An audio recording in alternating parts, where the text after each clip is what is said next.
developing one idea in Tosfot, or just reflecting it. It doesn't even not even you don't even have to develop, just to reflect on it. It's so important. It starts with the pasuk in Parshas Chukas, v'lakchu latameh me'afar sreifat hachatat. If a person has become tameh, then they shall take from the dust and the ashes of the burning of the parah adumah, v'natan alav mayim chayim, and you've got to add water from mayim chayim, which is water that is kosher for a mikveh, el keli, into an earthenware kli, and that would be used to be sprinkled on the person who's become tameh.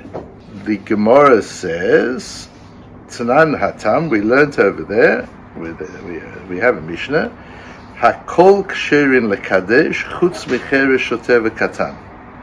Anybody can do this act of pouring the water over the ash, with the exception of a cheresh shoteh v'katan, and these are always classified together. Cheresh, a person who's deaf, a shoteh, or a person who's deaf and dumb, according to some, shoteh, a person who's mentally challenged, and a katan, a child under the age of 13, and we always classify cheresh, shoteh, and katan together, but in fact there are nuanced differences between the three. Rabbi Yehuda machshir b'katan ufasel b'isha v'androgynous. Rabbi Yehuda says a katan is allowed to do this, but not a woman, not an androgynous. My time at the Rabbanon. Why do the Rabbanon say that a katan cannot?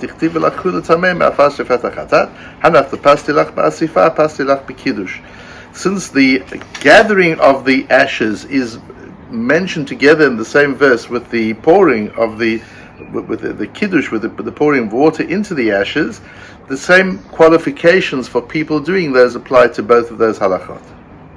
For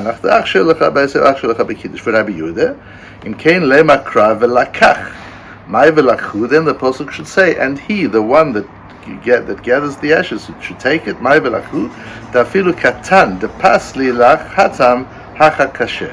That even though it comes to tell us velakhu, it includes somebody who's not included before. So in the earlier din of the asifah, of the gathering of the ashes, a katan is not permitted. Somebody underage is not permitted. But here, somebody underage is permitted. That's why it says velakhu, to include more than was included in the previous one, and therefore kosher. Says Tosfos, v'had machshir tfei bekatan mi becheresh v'shoteh. So why is a katan given more qualification than a cheresh v'shoteh? They're always put together. A deaf person, a mentally challenged person, and a katan. They all have deficiencies when it comes to intentionality. When there are actions that need very focused attention and knowledge of what you're doing, it's unfair to expect a cheresh, a shoteh, and a katan to be able to perform that action with that level of intentionality. So here too, a katan fits into the same category. Why have we included a cheresh and a shoteh, or excluded a cheresh and shoteh, but according to Rabbi Yehuda, we've included a katan? Yesh lomar mishum da'ati lichlal da'at. So Tosfos says what looks like a wild comment, but we'll see the source for it in a moment. He says because a katan is going to become, he's going to reach age, and others are permanent. A cheresh and a shoteh are permanently impaired. A katan is on the way to becoming a gadol. He's going to grow. There was the story of who it was, I don't remember, that applied for a position as a rov. It might have been the Shagas Ari even, and the community said he was too young, and the only problem was too young. Big time talking, but he was too young, and he assured them that problem would improve daily. And that's the katan as well here. The katan is growing. It's not the same as a cheresh shoteh, although we do classify a cheresh shoteh and katan always together in one category. In this case, we've got to understand the nuanced differences. Where does that come from? It comes from, if you look at the Masoros Hashas, he brings the source for this, because what Tosfos is saying, the Masoros Hashas doesn't usually quote cross-references for Tosfos. Usually Tosfos himself brings where the reference is from. Here Tosfos just puts it in as a svara. It's kind of, this is logical to make this differentiation. But the Masoros Hashas puts in where certainly the Masoros Hashas that we have here, which is with additions, explains where it comes from. It comes from a Gemara in Yoma. So the Gemara in Yoma starts with a Mishnah. Interesting case. You're walking and you're carrying something, and it's nightfall on Friday. It gets dark, and you're not home yet, and you've got things that you're carrying.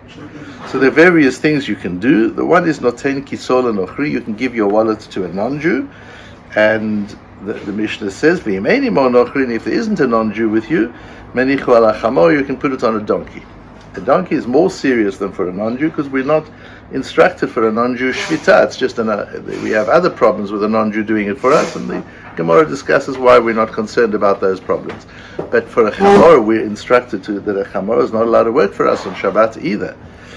So chamor only in the event that there isn't a non-Jew around that can do it for you. Ask the Gemara, Bailu cheresh v'katan mai. What about a cheresh and a katan? You have an option. There isn't a non-Jew and there isn't a donkey, but there is a cheresh, somebody is deaf and dumb, v'katan, and there's somebody is underage. Mai, which would you use?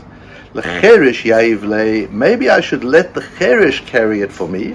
The katan ati dichlaudat. Here we have it, because a katan is going to become older. Right now he has the din of a cheresh and a shote, but a katan is on the way. On the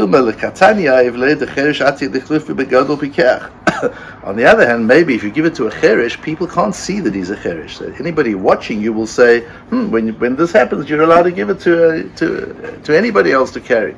They won't realize this man's a cheresh. But a katan, it would be clear. So there's reason to prefer the katan, and there's reason to prefer the cheresh. Some say rather the cheresh, some say rather the cotton. It's equally balanced. This is one of those cases we talked about when we talked about Goralot. We've got a dilemma which is equally balanced. So let's do a Goral. Let's decide the halacha with a Goral, as we discussed a few days ago. And we don't have to do that because the Beis Yosef Paskins and the Shulchan Aruch Paskins. What this means is it makes no difference. You can use either one; they're equally balanced. You don't have to resolve it. This isn't a piece that you've got to say it's either one or the other. It could be both.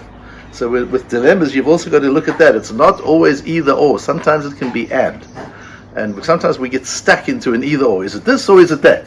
And you've got to be able to say, whose is it, this or that? It could be this and that.